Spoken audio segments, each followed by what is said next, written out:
ஒரு கிராமத்துல இருந்த 2 பேர் முட்டை வியாபாரம் செய்யறதுக்காக பக்கத்து ஊருக்கு புறப்பட்டாங்க.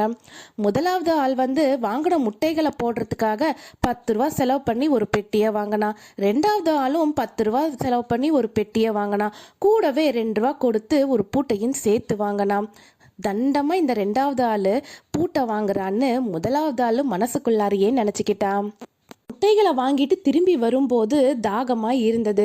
மாட்டு வண்டியை 2 பேரும் ஓரமா நிறுத்திட்டு ஆத்தங்கரையோரமா போய் தண்ணியை குடிச்சிட்டு திரும்பி வந்து பார்த்தா குரங்குகள் எல்லாம் பெட்டியில இருந்த முட்டைகளை எடுத்து உடைச்சி வீணாக்கிட்டு இருந்தது. 2 பேரும் கோல் எடுத்து குரங்குகளை விரட்டிட்டு பார்த்தா பூட்டப்படாத பெட்டியில இருந்த முட்டைகளை தான் குரங்குகள் வீணாக்கி இருக்கு. பூட்டப்பட்ட பெட்டியில இருந்த முட்டைகள் அப்படியே தான் இருந்தது. பேசாம நாமளும் 2 ரூபா செலவு பண்ணி ஒரு சின்ன பூட்டை வாங்கி நம்ம பெட்டிக்கு போட்டிருக்கலாமேன்னு முதலாவது ஆளு வருத்தப்பட்டான். எந்த விஷயத்திலையுமே அலட்சியம் கூடாது.